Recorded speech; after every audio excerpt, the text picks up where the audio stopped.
Something I just got myself really paranoid about is I just bought my birthday present to myself because I knew that these tickets were going to be on sale on the 14th at 10 in the morning. So I was like, okay, I'll buy them. And then I bought them, and it says for the description of the ticket, general admission on floor / no seats.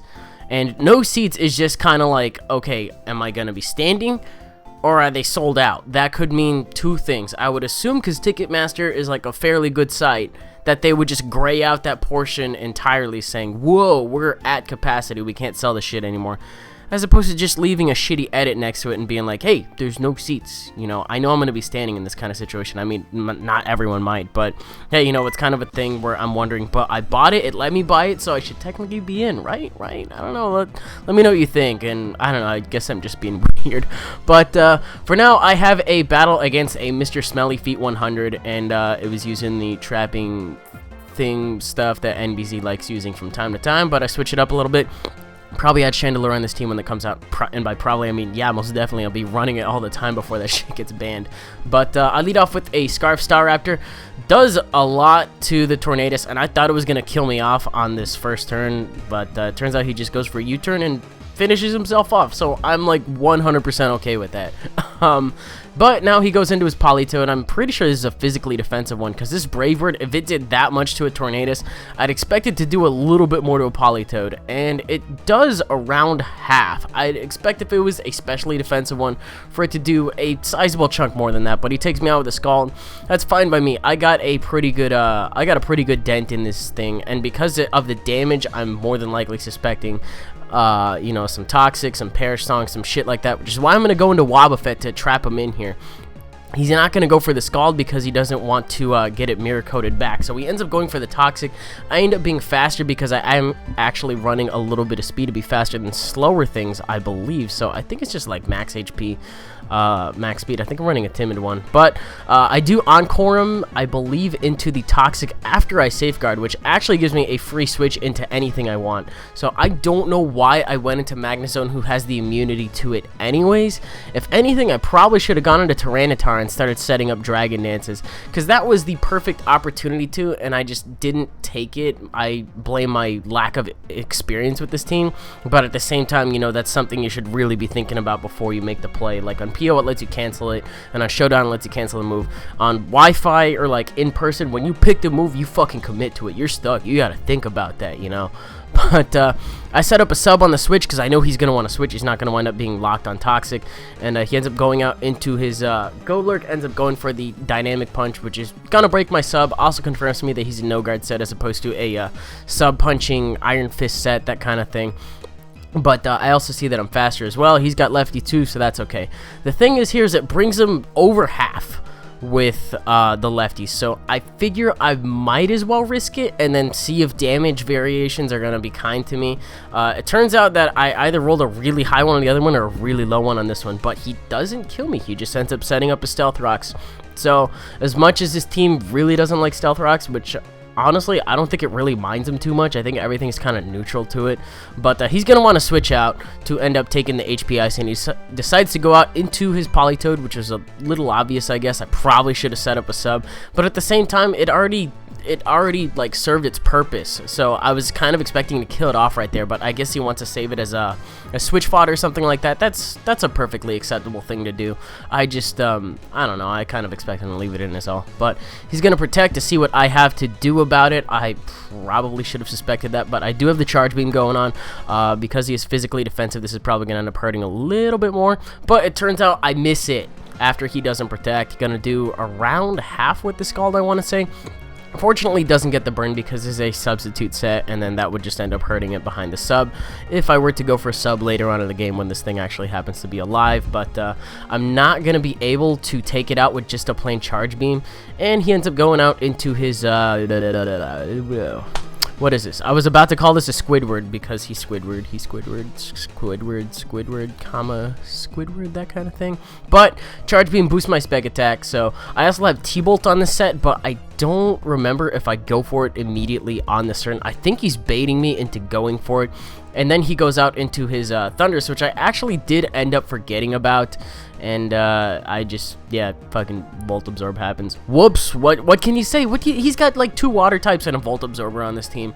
Like, what else are you really gonna do to a Politoed? Tentacruel's gonna be able to take grass moves very nicely. The only thing you could really do to hit all 3, like, solidly is probably like a Choice Banded Terrakion Stone Edge. Other than that, I got nothing for this. But he ends up going for the Volt Switch.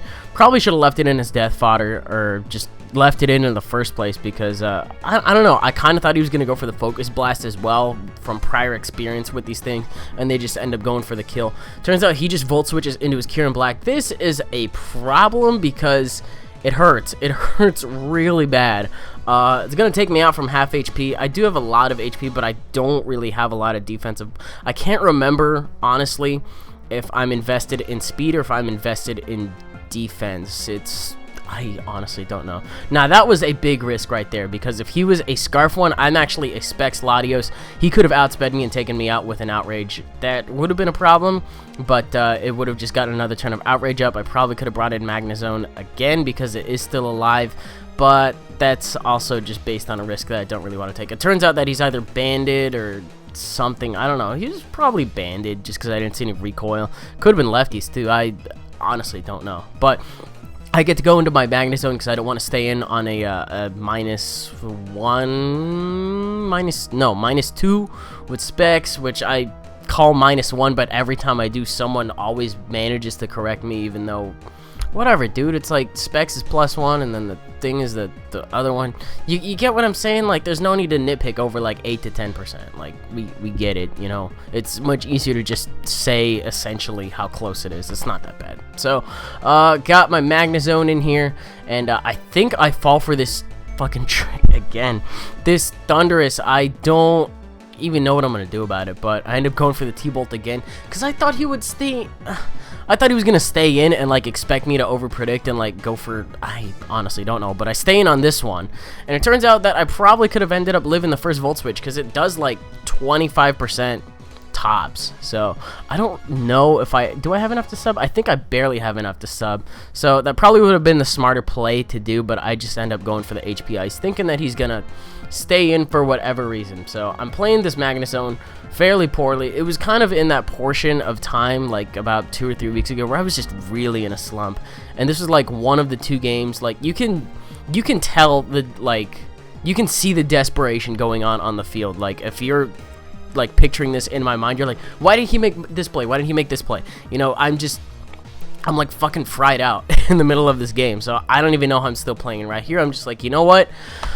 I'm just going to go for it again, because if he goes to that goddamn Thundurus again, I honestly don't know what I'm going to do about it. But I got a pair on the T-Bolt. I don't really think it ends up mattering too much, because he's more than likely a defensive set as opposed to one that's invested in speed at all. But he takes me out with the Scald, got some Rain Dish going on, that kind of stuff. He's got a couple of really fast things, but I, for whatever reason, go into my Latios instead of my Dugtrio to take out the Tentacruel, which I find a little odd. So there's another misplay on my behalf, but he ends up going into this thing as death fodder to see what move I decided to lock myself in on. I hit him with a Spec Psyshock, and then that's the end of that. So it's kind of valuable in that aspect, because I don't know if a stock, well, come to think of it, maybe I'm just underestimating Latios, but just go for another Psyshock. This is a Spec Psyshock, and as you can see by the damage it does to him, you know, kind of confirms what I was thinking earlier. So he's got Scald, he's got Toxic. I think we saw Protect once early in the match, so he's like Scald, Toxic, Protect, and more than likely Perish Song or something along those lines. Otherwise, he probably would have Ice Beamed me on the turn after this, which I don't think he ends up doing. So the Protect was kind of obvious. I figured I might as well stay in because I'm still at a decent amount of HP, and Psyshock is still gonna hurt a lot of things. So he's gonna end up switching out. I believe he goes into his Tentacruel as death fodder, even if that thing is physically defensive or especially defensive from half HP to stab Psyshock. I'm pretty sure I got this one under my belt. So take it out. We have the Politoed left, and then we have the Thundurus left. I know I'm not going to be able to do anything against the Thundurus if it is Scarfed, so whatever. I just try to leave it in and try to take out the Politoed, I believe. So him switching out and then him protecting, then switching out to leave his Tentacruel's death fodder. Honestly, I didn't have any hazards for him to blow away, and he already got, what, like a layer of his Toxic Spikes up or something like that. So him sacking it right there and then just going back into this thing to rack up some more toxic damage to have it die was a better play, because now he doesn't have to lock himself in on HP Ice in order to take it out if it is Scarfed. But I have 2 things left on my team, which are kind of a thing, I guess, a deciding factor. Because I send in my Dugtrio, he is not allowed to lock himself in on a stab, otherwise, you know, it won't affect me. So he's gonna end up going for the HP. I would assume Ice. I would not be surprised if it was Grass, but you know, the HP Ice actually doesn't take out Dugtrio, which is a little surprising to me, but we looked it up afterwards, and Dugtrio, surprisingly, does not have the worst special defense in the world. I don't remember what the stat is off the top of my head, but it's actually not less than 60 from what I remember, and it ends up living, takes it out with the Stone Edge, and we didn't even get to see T-Tar. Again, this is like a recurring theme with this team. Just, it stays lying in the wings for whatever reason. I don't know, but that was a game, I suppose. I hope you guys enjoyed it. If you did, you're welcome to leave a like rating, comment, subscribe, and do your thing. As I previously mentioned, I am running out of material, so I have decided that I do either want to stream later today or tomorrow, depending on how things go. I might do both. There's not 100% on that, because I do also want to record TCGO as well, maybe later, but we'll see what's on the plate. I'm still busy thinking about how I want to upload stuff to the channel. It's just kind of on a whim, whatever I feel like doing, and that's probably why you guys aren't really getting a solid loadout on the sub boxes. But hey, you know, I'll get you something eventually. I don't know. Anyways, that's it, and I'll see you guys later. Bye.